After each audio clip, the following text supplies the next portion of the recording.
Thank you. Well, at least I now know I can swear. Steve has done it before me, so I don't feel so bad.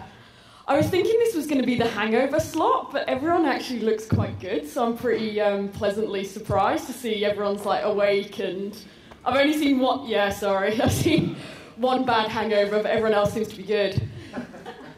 So on that note, does that mean we can try and get a little bit of participation going? It makes it much more fun for me, much more fun for you. Rather than me talking at you all morning, we can try and get it a bit more interactive. Is that cool? Yeah. Yes. Okay, cool. So I've got 2 slots with you today. The first one, what I'm going to be doing is taking more of a strategic focus. So taking a step back, bird's eye view, looking at sales strategy.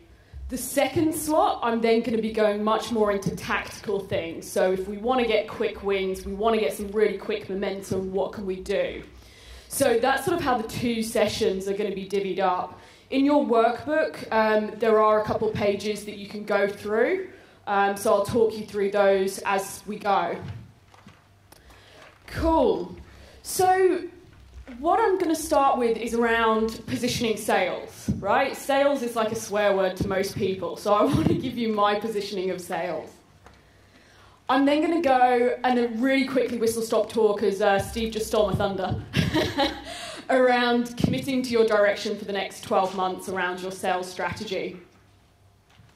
And then we'll go to looking at your sales strategy.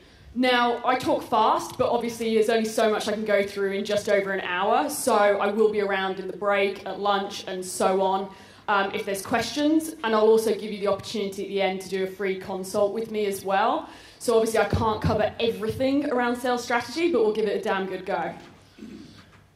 So I like to start with a quick introduction. I haven't had the opportunity to meet all of you, so I do like to give a little bit of background to bring context as to how I approach the topic of sales.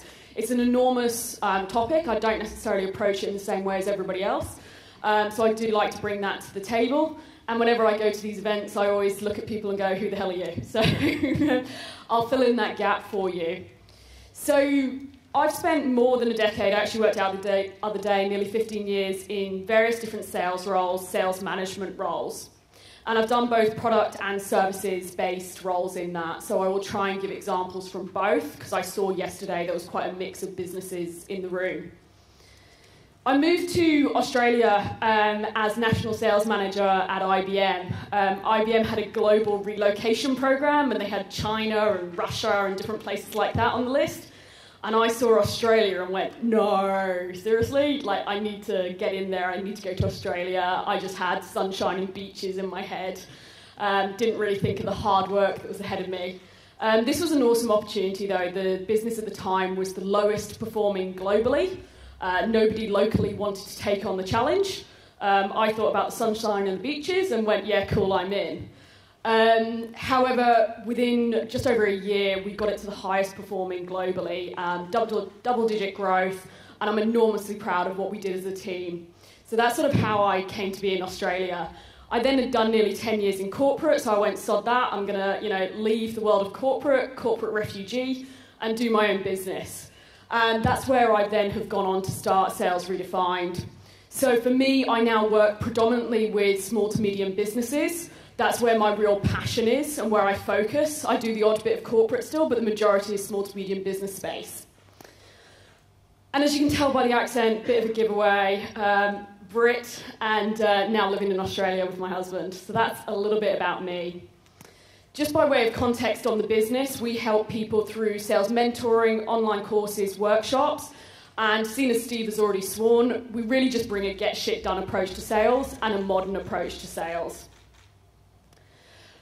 So I've talked quite a lot there about my experience and, the amount of time I've spent in sales and different sales and sales management roles. However, I wanted to really point out a little bit more to that story, which is I didn't start out that way. I wasn't born going, yay, sales. And I actually didn't want to go into sales. I got approached about going into a sales role, and I was offended.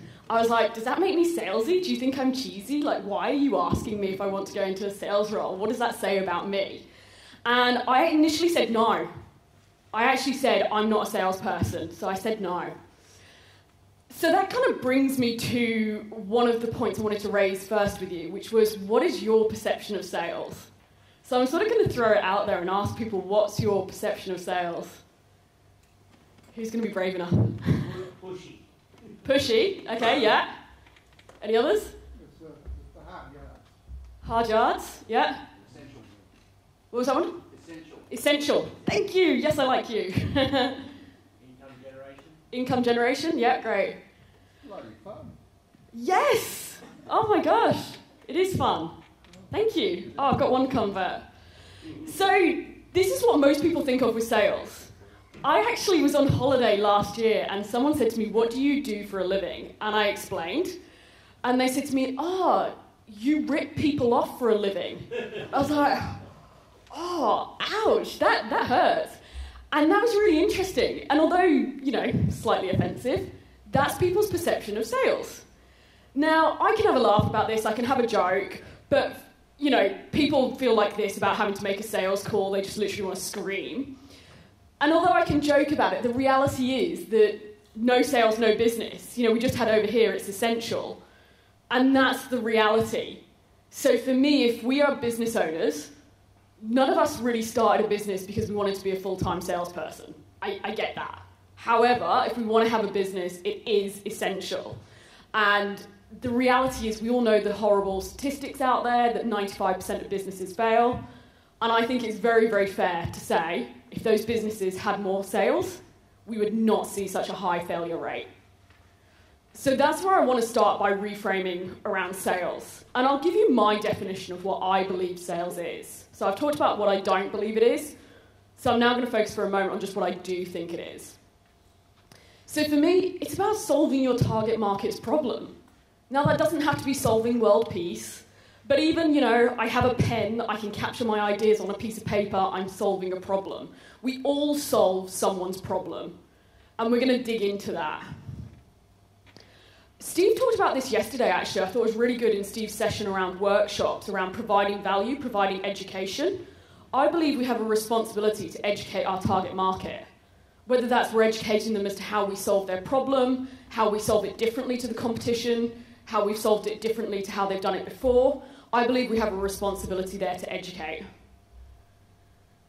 And then I also believe it's about providing information in the right way so that people can make a decision to buy. And I'm going to take you through a couple examples of this. I know Darren later on this afternoon is also going to take you through some aspects which will touch on this, which I won't cover, I'll leave to him. But even just at a really simplistic level, I had someone the other day send me a quote for videography, and they gave me 6 options. And all our brain does then is go, overwhelm, I can't make a decision, I'll look at it later, and I never did. Just by looking at the very basic neuroscience of how our brain works. If I'd have had 2 options, do I want A or B? Or like Steve just talked through, having 3 options, it would be much easier to then make a decision because our brain wouldn't go into overwhelm.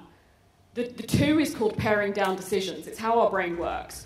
So I'm going to look at different factors of how you provide information in the right way, and I know Darren's going to build on some of this as well later, which is pretty cool.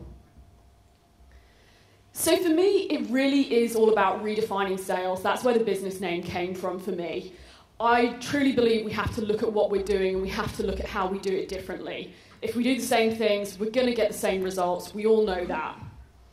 So what I want to start with is around your client success story. So if we're going to redefine sales to no longer be pushy, ripping people off, all that sort of thing, I want to look at how we provide value to our customers, how we get them incredible results.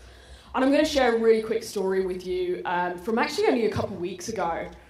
I worked with a lady named Kate who has a nutrition business, and she was launching a new membership offering, and she hadn't gone to anyone and spoken about it at all. Now, part of this was because she didn't want to appear salesy. She's a nutritionist, she's not a salesperson. She doesn't want to feel like she's being salesy to people. And so what was interesting in this story was she had all the sales collateral in place, the marketing materials in place, the membership offering in place, everything was in place. The only thing that was wrong was her mindset. Now I talked to her and said, right, tell me about what you do for customers. So she told me about some of her customer stories. And I said to her, what results do you get? What happens? And she told me all these stories about people who'd come to her, they were overweight, they had various health issues, they worked with her, and suddenly they had a new lease of life. They were able to play with their children, you know, they had more energy, they managed to overcome some of those health concerns. So I said to her, you are not selling, you are helping people. And actually, more than that, if you do not offer this membership to people who are coming to see you, you are denying them that opportunity to get the same result as what you've just talked to me about. So Kate went away and started having the conversation. She didn't change any of her marketing material, any of her sales stuff. She literally felt like she had the confidence that she wasn't being salesy. She was offering people that opportunity to help them, giving them the information, and then it's their choice whether they think it's the right fit or not. Within 2 weeks, she sold out her membership program. And she actually phoned me up and said to me, this makes me emotional, pregnant ladies should not tell these stories. She actually told me that the first client cried when she signed up because she knew what a difference it was going to make to her to be part of that membership and to address her eating habits, her lifestyle, and so on. So I said to her, that is it, right there, that's it. It's not sales, that's how you're helping people. So what I want to start with is how does this translate into your world? Because what I get some of my clients to do, when they're feeling as if things around sales are the sleazy, the pushy, and some of the terms we just had, I get them to get their favourite testimonial or case study or feedback or result they've ever achieved for a client. What are you most proud of? And I ask them to put it up above their desk. And any time you feel like, I don't want to make that phone call, you know, oh, I don't want to position that, I might seem salesy, they can look at that testimonial and go, how do I get that outcome for more people? So I just literally want to spend 2 minutes now with our DJ just to capture on paper what this is in your world, what results is it that you get, and what's your favourite client success story. So I'm literally going to give you 2 minutes to make a note of that in your book. Is there anyone who wants to be brave and share with me? Go, oh, see, Mark, you caught my eye. Your theory works. Go for it. There was this one fellow I taught how to play didgeridoo pretty fast, and he was so happy that he wanted to play didgeridoo in front of his family and when he went on camping trips and that. And just the other day, he sent me a photo from Hamilton Island, him out on the beach, playing on the beach. That's awesome. That's awesome. Yeah. Love it. Any others? Go for it. I've got several, but I've picked a couple. Even one was just a couple of weeks ago. I introduced myself as Mr. Wiki. So easy to remember. So we did a 5-year-old birthday party where we drove 45 minutes away and catered for that. And I got it went really well as usual. Bunch of kids, they're all happy, laughing, carrying on.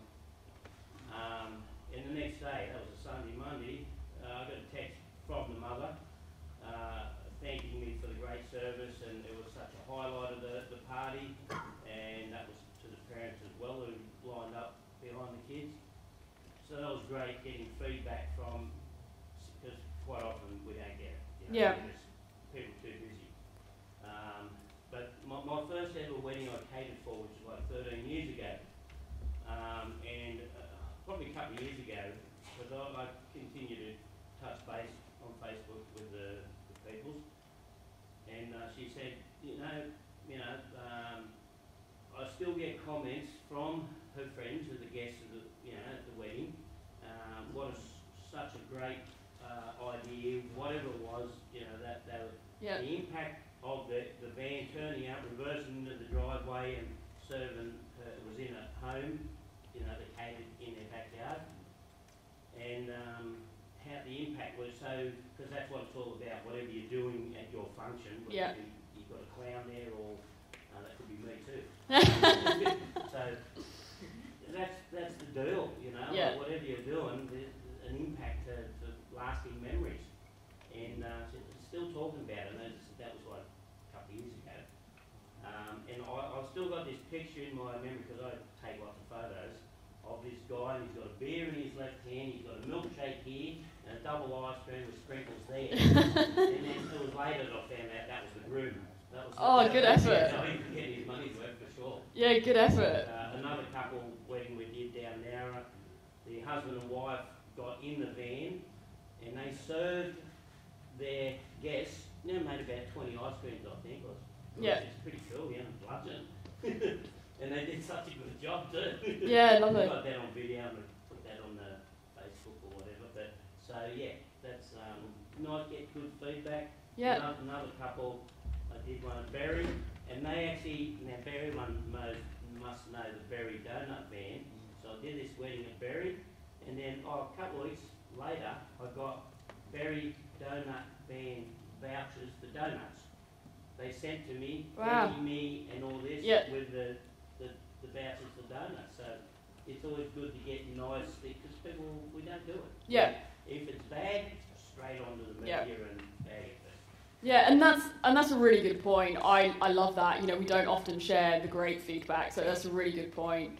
And I think, everyone hopefully managed to capture at least something. So anytime you are feeling, as if sales, yuck, I think that's the ultimate reframe for me, is looking at those testimonials.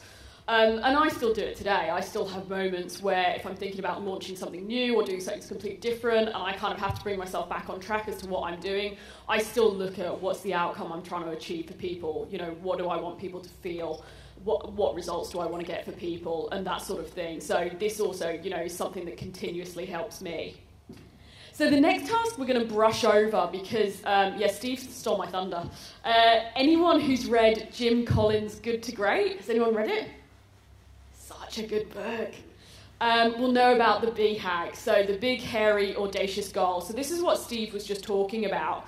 What I want to sort of pull out of that is, for me, the reason I focus on this from a sales strategy perspective is because when I start working with a new client and I start working on their sales strategy, one of the biggest things that I struggle with is lack of commitment to the direction we're going in.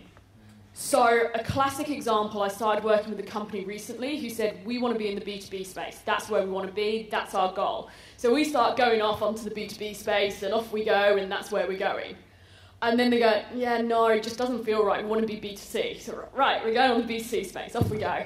No, but we're starting to get some good results over there from some of the stuff we're doing on B2B. Right, okay. And there's just that complete lack of direction. So for me to help people with their sales and to have a high converting sales strategy, which is what we're talking about, if we don't know where we're driving the bus, how do we create a strategy to get there? And so for me, I always struggle when I have to do things that are like 10 years out. I'm like, I don't know, no idea. So I struggle with that personally. However, what I do commit to is at least a 12-month goal. So it might not be what I want to do in 20 years' time or 10 years' time, but I know for the next 12 months, that's something I can commit to.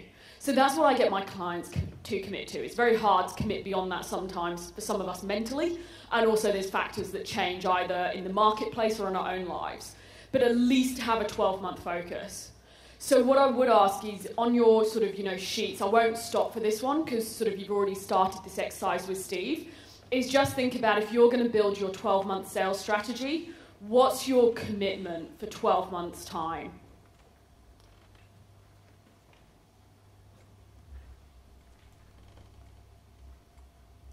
So keeping moving on to high converting sales strategy. So there's so many elements to this. But today, to start us off at a high level, I'm going to look at the three big factors for me, which is, what is the target market that we want to be speaking to? What's that message that we want to take to that target market? And what's the method in which we want to reach that target market? Is it workshops? Is it online courses? Is it one-to-one consultancy? What is it? Is it in a shop? What is the methodology that we're using? And so looking at it from a very high level, when I start working with someone, I look at these three factors as my big starting point to go, which one of these is out of line? Because if sales are not converting and they're not humming, at least one of these is out of line. And I'm going to give you some examples for this. So if I start off with the market, I always want to understand, who are we talking to? Who is the target market? And therefore, what is important to them? And that's where I come back to, what problem am I trying to solve? And then I look at who has that problem. Now, lots and lots of people might have that problem, but who really has that problem? So Karen, for example, is helping people with HR. Most businesses have some shape or form of HR issue. But what specific problem is Karen just amazing at solving, and who really has that pain point more than other businesses? So, for example, some of what I do is around helping sales teams. And there is a certain size business, so typically it's about a $7 to $10 million turnover business, where they've got a couple salespeople. They're not yet big enough to have a sales manager yet. The business owner might be running the sales team, who are like, who are these weird people? Salespeople are just a breed of their own. And something's not quite working. So for me, even though I can help salespeople from a really broad range, I know if I look at that particular aspect of the market where there's not yet a sales manager, there's a couple salespeople, they're at that changing point where they're trying to grow, they're trying to achieve that growth but can't necessarily get the results. There's different factors like that I know those people have a greater problem than some of the others who have a sales manager in place or there's no need yet. So that's just an example from my world. And I'm going to give you an opportunity in a minute to do your world. And then I look at where's the highest propensity to buy. So to give you another example of this, because I know sometimes it can be interesting to get your head around, I worked with a construction company, so that's the picture here. And with this particular construction company, they had a hoist, and it would help in the building process. It's about as technical as I get when it gets to come to construction. And when we started looking at what problem are you solving, for them it was around moving some of the materials. It also came down to space. So for example, if you could not fit a crane because there wasn't enough space on the plot of land that you were building, the hoist was a perfect solution. So factors like that started coming into play. So we went, okay, cool, where does that problem exist more so than others? Now that problem exists more so in small plots of land, particularly in the cities. And where every metre counts in that city, and every metre is bloody expensive, that's where that problem exists most. Particularly in cities, because I can't close the road to have massive cranes and whatever because of the disruption that art causes. So if you look at it, that actually became about really defining, rather than any building site whatsoever can use this hoist, it became about cities. It also became about looking at also high-rise buildings, because the higher the rise building, the more of a problem that it was. So suddenly our target market went from any building to high-rise constructions in large cities that were really achieving high growth and so on, and you get the story. So what I want to do is also in a minute we're going to look at what are your success factors. Now the key piece for this for me is looking at more than one factor. So typically we go, there's 500 businesses in my target market, awesome, it's a great opportunity. That's one factor. So I like to look at where there's multiple factors overlapping. So I'll give you another example. I'm working with an immigration lawyer at the moment. My favourite topic, immigration. As a foreigner, it's a subject very close to my heart. Now, with this immigration lawyer, and we're looking at, again, they could target anyone who wants to move to Australia. That's a pretty bloody big list. Now, what we've narrowed that down to, in particular in their area, is we're looking at who are the largest employers, who is achieving high growth, who has a skills shortage, where are visas being supported, all those different factors. Because what I'm looking for is all of those factors, where do they overlap? And that's where I put the pin in it and go, this is where we've got the highest propensity. Because there's so many of these different factors going on that this is where there is the highest propensity for our business. Does that make sense? Yeah? Cool. So that's what I like to look at. And the key, if you've got one takeaway from this, is by looking at multiple factors, not one. And the other key for me on this is actually, I'm going to have two, not one, is I look at this regularly for my business. I don't just go, I did the market research a year ago, therefore it's valid. Things change bloody fast in this day and age. So I continuously look at this. Once I've then narrowed that field, I then start looking at what does this part of the target market want? And the biggest piece of this is removing our personal biases. I'm best on the projects that I know bugger all about. Like the construction one, I know nothing about construction. So I don't bring a personal bias to the table. So I will do very, very regularly, at least every 6 months, I'll do a survey to my target market. I won't do a survey to all business owners. I will do a survey to specifically the types of business owners that I want to target, because that's whose feedback I'm interested in. Some people prefer to do focus groups. That's cool too, whatever takes your fancy. Ellie talked yesterday about using chatbots for market research, so you can find a use for your chatbot. I personally use SurveyMonkey quite a lot and do surveys for myself. When I'm doing it for clients, I'll often also get on the phone. What I do is I will make sure I speak to at least 30 people, at least. Because what I don't want is 2 people telling me something and I go in that direction, but it's only 2 people. So I'll either do phone-based or I'll do SurveyMonkey. And it's amazing how quickly you can get that. I do mini surveys like all the time. For those people who are in my Facebook group, you'll see me doing it quite a lot. Even if I'm debating an idea in my head, I'll throw it out as a Facebook poll. I'll ask questions so that I'm constantly getting that feedback. And I'll actually give you a really good example for me personally as to how I stuffed up on this. When I was first launching the business, started talking about confidence with sales. I truly believe most people have a confidence issue with sales. I believe that is the case, and I know that's the case from the work I've done. However, when I use that messaging, which we'll talk about later, to the target market I want to speak to, it does not resonate for me, right? And most people I was talking to are going, well, I don't have a confidence issue with sales. And some of the people I'm talking to, I want to go, seriously? I had this conversation with my brother who's allergic to sales, and I was like, how can you say that? But it doesn't resonate with him. He doesn't identify with it. So what was interesting was when I went back and I did a survey to what are your challenges around your business, and I started to get my target market's problem in their own words, it was very different to how I talk.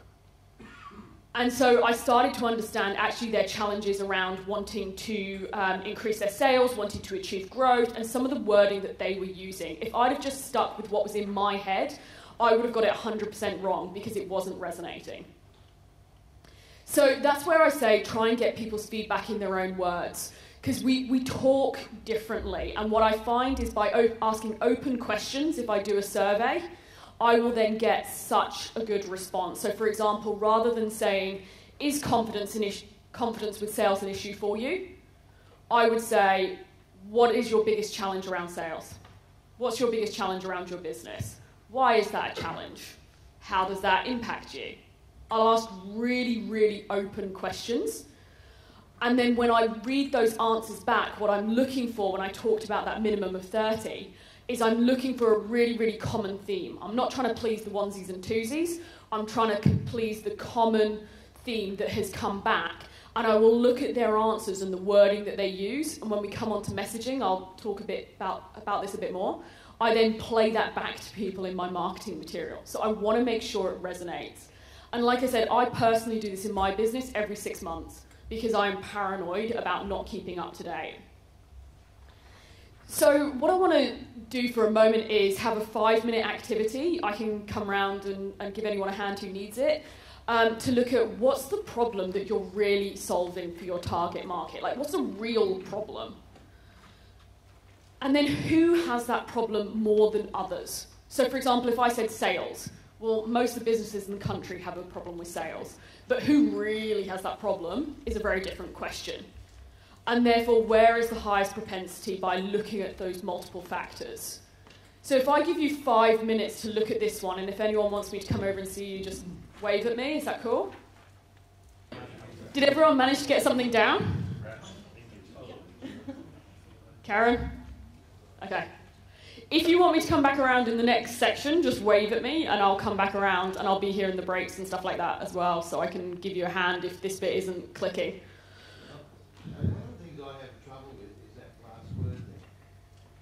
Propensity? Yeah, so I was trying to get my head around that. Yeah, cool. So if I go back to my lawyer example, where I'm looking at which businesses are growing, which businesses are employing, which businesses are struggling with skill shortages, I'm looking at all those different factors, and I'm looking for where does that overlap, and I go, okay, where all of those factors exist, there's the highest chance that I'm going to have an opportunity there, because I know that these are the factors that determine the success for me. All 4 or 5 of these factors exist, so I've got the best odds. Does that make sense? Yeah. Odds. I was trying to be posh for a minute. I'm sorry, it's the British thing. I actually struggled with that when I first moved here. When I was managing the sales team, I'd come in the morning and I'd go, oh, hello, how are you? And people would be like, fine, why? And I was like, whoa, what is with these people? Everyone's so defensive. And it was actually someone who was an Aussie in the team pulled me aside and went, Abbie, you can't talk like that. And I'm like, why? And they said, you need to come in and be more like, how you going, how you doing? So I'm like, I can't say that. Like, so that now I'm practicing, like, how you going? And like, it just took a while for me to master, because I was actually going, oh, how are you? And people are like, fine.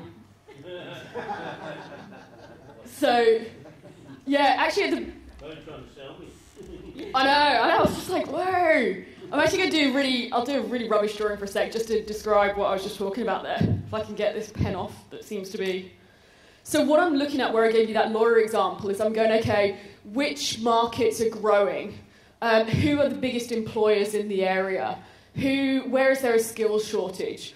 Where are visas being supported? Who are the biggest, economic contributors? Whatever the other factors are. I'm looking at all these different things. So that's my in the middle bit, where my pin is, for my highest odds. That's what I'm looking for. Because I'm going, all of these factors exist, so I've got the best chance of success here. Is that a bit better? Yeah, I should have done my Pictionary type drawing earlier. All right. So I'm going to move on to messaging now. And I'm going to touch on this a bit, and then, because I know Darren's going to talk about some factors later on, so we'll start with this. So I just want to, before we go into messaging, talk a little bit about how we buy. And as I said, I know Darren's going to pick up on more of this later. So we buy emotionally, and we justify logically. So we need information in both ways to buy. When I look at 90-odd% of new clients' materials, whether it's marketing materials, their website, whatever, it's all about the logic. So what I mean by that is it's 1 hour, it's $250, and it's literally all the facts. It's your speeds and feeds, it's your specs, it's features and that sort of information. It's all about the logic. And what we forget is the emotion behind it, of why are we buying. So we just had a conversation over here around heating and cooling, and I was saying, if I have an issue with heating and I've got a newborn baby and my baby is cold, there's an emotional factor behind that. Or my favourite example is the Mars bar. So emotionally, I want that Mars bar daily, and I will make an emotional decision to buy. Logically, I'll justify it by saying, I did go to the gym this morning. Or in this instance, at the moment, I'll justify it just by going, the baby wants it, it's not me. Best justification ever. So look, that's a bit of a flippant example, but if I give you one other, and then I'm going to leave it there for Darren to pick up on. I worked for IBM for nearly 10 years, and there was a saying amongst IBM, which was, nobody gets fired for buying IBM. Now, I'm not sure how true that is now today, but it was the saying at the time amongst our clients. Now, if you actually look at that saying, and what actually is behind that, around not getting fired for buying IBM, it's talking about the fact that it's a lower risk option, and I'm not going to lose my job, and it's a safe option. And as we know as humans, we'll all try and avoid risk. So it's an emotional factor. It wasn't about the fact, some of the time in IBM, I was in highly, highly technical areas. And none of it was about, yes, the speeds and feeds, count towards certain criteria. I'm not denying that. But there was also an emotional factor to go, if I pick the IBM solution, no one can fire me for that because it's a pretty bloody safe bet. Does that make sense? So I'm going to leave it there on that one. I thought I was leaving it there. So the decisions that we are also making is subconscious, so we don't necessarily always know that we are. If I suddenly want to buy a BMW or something like that, I might not necessarily be thinking about, why do I really want that car? Is it because of my ego? There's subconscious decisions. So in this, when we start to talk about messaging, the point I'm trying to get to here is that we need to invoke positive emotions. So I'm going to look at why typically I find when I look at people's sales messages, they're not resonating. If there's a messaging issue, here's where I start.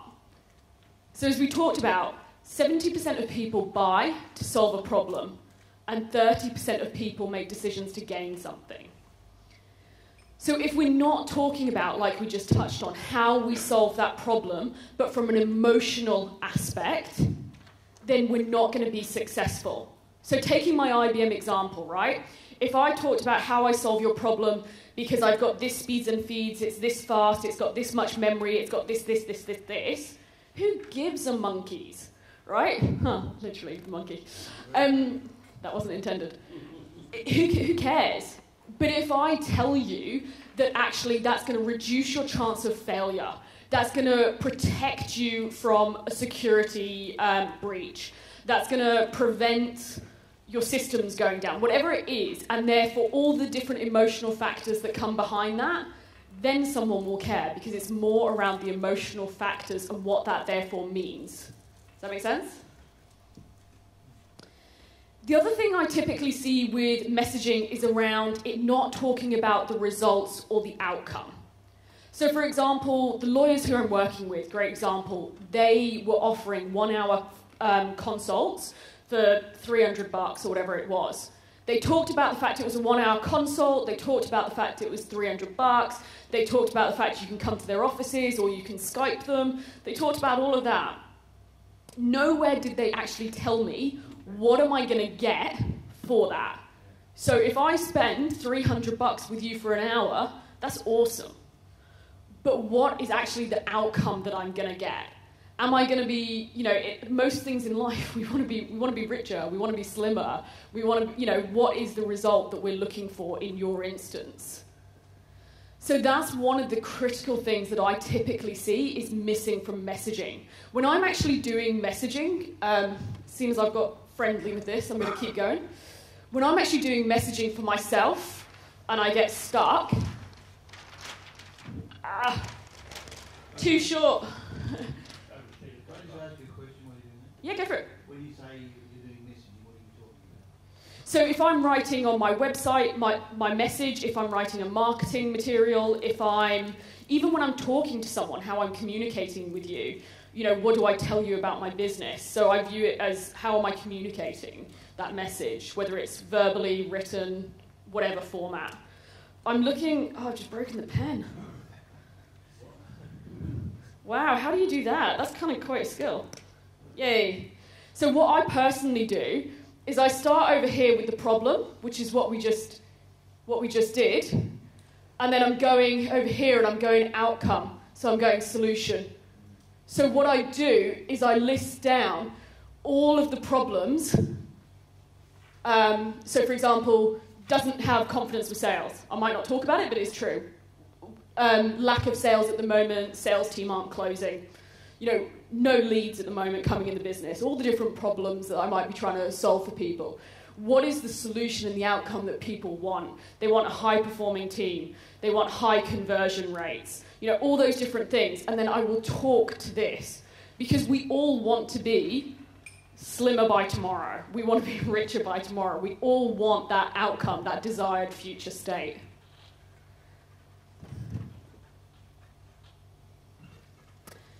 Moving on to another thing that I see around messaging. So I'm just picking up here some of the top areas that I see. You don't necessarily need to look at all of these when we pause to work on messaging. Look at which one actually sticks out for you. So when I've talked about this, which one do you go, yeah, I need to work on that aspect of my messaging?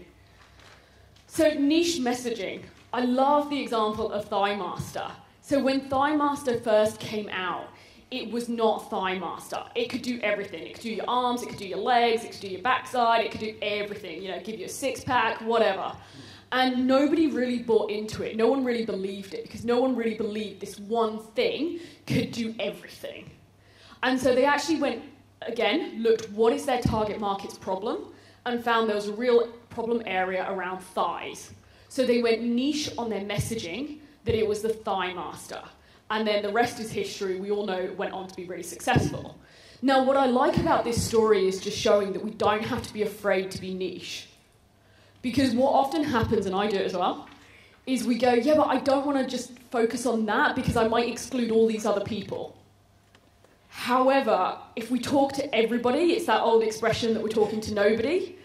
And so don't be afraid to be niche. We're talking to who our ideal target market is, which is what we just worked on. The other example I like about this is sports physios. I'm a runner, and whenever I get injured, I go to a sports physiotherapist. Now, I'm hardly an Olympic athlete. I'm hardly like a professional. I probably don't need to go to a sports physio. I'm sure any physio is qualified to do my basic, hamstring issues. But I perceive that sports physiotherapist can solve my problem better than anybody else. And again, it's around their niche. And you look at what's happening in the industries at the moment, in the marketplace, and this is becoming a huge trend. Look at CrossFit. That is super niche. So when we're talking about our messaging, this can be something as well, that people try and go, I work with small businesses, I work with medium businesses, I work with large businesses, I work with all businesses. And it just doesn't come across, as opposed to, I work with businesses who have this problem, and this problem, and this is the results and the outcomes that I get for them. And people will hear that and go, yep, get it. And that's almost what we're looking for, is people to nod along with us and it resonates. Once we've looked at our messaging, what I want to encourage you to do is test the message. And Steve picked up on this a little bit before. So I tested the message. This one was quite a while ago, actually. I did a download that was around 3 mistakes that are costing you sales, and it didn't work. I didn't get any downloads, and I got 0. And I wanted to test a new one. And I came up with the title, Quick and Authentic Ways to Increase Your Sales. And I wanted to know, would that resonate with anyone? So I put together an ebook, literally in the space of about 2 hours, as a bit of a quick, see if this works, see if this resonates, don't want to spend a lot of time on it, I want to test it first. And I chucked it into a Facebook group which had business owners in, so my ideal target market. And I got 114 downloads in 24 hours. Now that versus 0 on the first one. That was a 2-hour exercise with 0 cost to me other than my time to test whether that messaging was resonating or not. Since then, that topic has been one of the #1 topics I get asked to speak about. It's what I'm talking to you guys about after the break. And it's become a really, really hot topic for me. So rather than us thinking, yes, that's an awesome message, that just sounds brilliant, let's find a way that we can test it with our target market. So I talked there through quite a few different areas of messaging. What I'm going to do, because we've only got 10 minutes left, is I'm just going to give you 2 minutes to focus on, out of those, which one is the area that you want to take away as homework to then focus on. Is it you feel your messaging needs to become more niche? Is it that you feel your messaging needs to evoke more emotions? Is it you feel you need to test your messaging a bit more? What is it about your messaging? Does it not talk to results or outcomes? Just pick one, not all of them. I'm not looking to overwhelm you. That you can take away to focus on. And we're literally just going to spend 2 minutes now and then come back to it because we've only got about 10 minutes left. All right, how did we go? You like it? Oh, good, I like that you like it. You like the niche idea?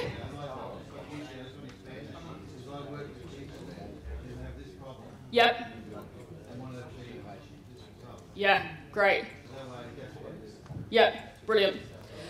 And the result piece, so just bringing everyone back, because we've only got a couple minutes, so I'm going to start turbocharging on you.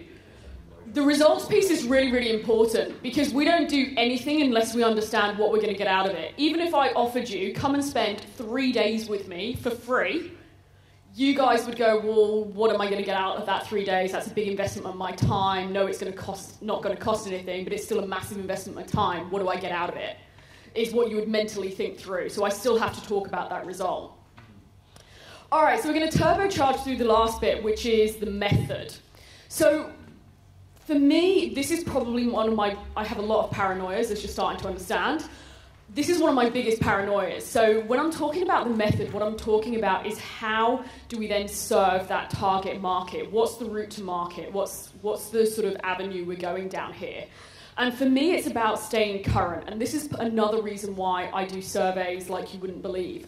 Because you look at the examples like Netflix and Blockbusters, right? And go back to our Venn diagram that we started with. There was still a market for people who wanted to watch the latest film and the latest blockbuster that had come out. Bad choice of words. Latest film that had come out. And that was all still relevant. But what we didn't want to do was trot down to Blockbuster, get a DVD or a video, take it back home, forget to take it back, get the penalty and the fine because we didn't take it back in time and all the rest of it. We wanted to sit on our sofa from the comfort of our home, in our pyjamas, and turn on Netflix. So the problem still existed, but the method had changed.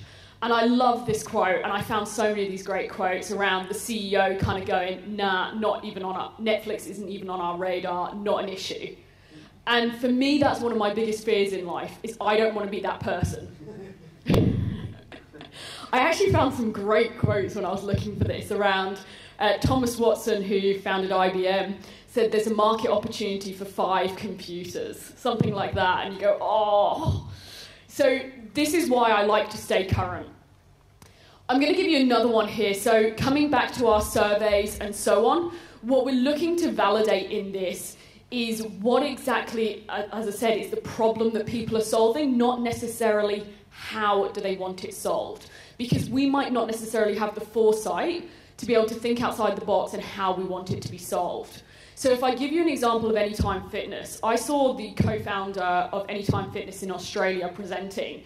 And what was amazing here was she went to all of the different well-respected leaders in the personal training industry and the fitness industry in Australia and said, we've got this great idea, 24/7 gyms. And they all went, you're crazy. No one needs that. Why do you need a 24/7 gym? So everyone had a personal bias. She went and looked at the trends, and Anytime Fitness came out of the USA and saw that it was going really, really well in the USA. She looked at the problem for people around, well, I'm a nurse, I work funny shifts, and actually I can't go to the gym between 9 to 5. I work in the office 9 to 5, and therefore I don't have time to get to the gym. She looked at the problem. People, if she'd have surveyed them, wouldn't have necessarily come up with, I want a 24/7 gym. You know, we wouldn't necessarily have thought of it because it didn't exist yet. But Anytime Fitness, as we know now, is one of the leading gyms in Australia and has hundreds of gyms across the country. So she did that, like I said, by putting the biases to one side, looking at the trends, but looking at the underlying problem. One thing that I do when I'm stuck on this, because I sometimes think about, oh my God, I want to do an online course, I want to do workshops, I want to do one-to-one, I want to do this, I want to do that. And I get really stuck on all these different options for the different routes to market that I can have. And what I do is I look through 3 factors for that opportunity. And I go, what is the financial opportunity for me? So if I have a 24/7 gym, what is the financial opportunity for me to go down that particular path? What does my heart say? Am I motivated by it? Am I driven by it? Is it something I really want to do? I'm really passionate about. I'm going to get out of bed when I don't feel like it. And then do I have the knowledge and skills to do it? And some of those things I'll go, I don't have the knowledge and skills yet to do this option, so it will be a future route to market for me. But right now, this is the best opportunity for me that's a blend of these 3. And the reason I put this slide in was because I find that when we start to list out our different options for the method, for the route to market, we typically have quite a few. And it's hard to narrow the field to know which ones are we going to focus on. So this is how I make the decision personally of which one of the 3 or 4 or 5 that I've come up with am I going to prioritise at the moment. So we'll finish here on a quick activity around the method. So what I want you to think about is what new method could you use? If we said, right, you're not allowed to go get your coffee until you thought about one new method of how you could solve the problem for customers in a new way that you're not offering to the market today, what would it be? A great example at the moment that everyone is seeing everywhere is consumption-based model. So many businesses are moving to consumption-based model. I saw an Instagram advert this morning around graphic designers offering, a couple $100 a month for so many hours of graphic design. They're not pricing per job or per design.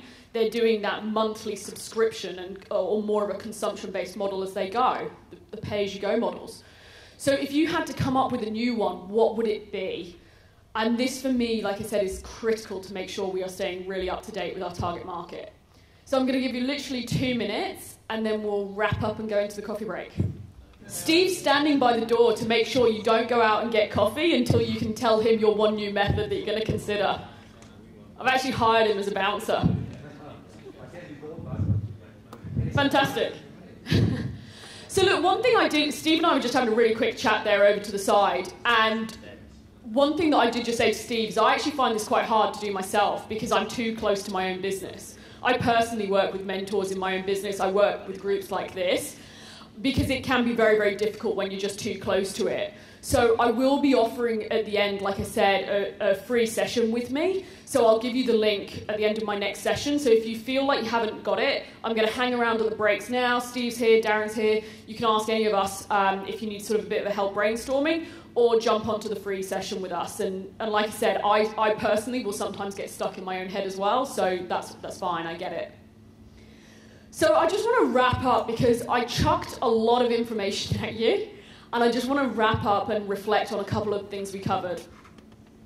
So the first thing we did was we looked at redefining sales, so changing our mentality towards sales and looking at our client success stories and how do we help more people to achieve that outcome.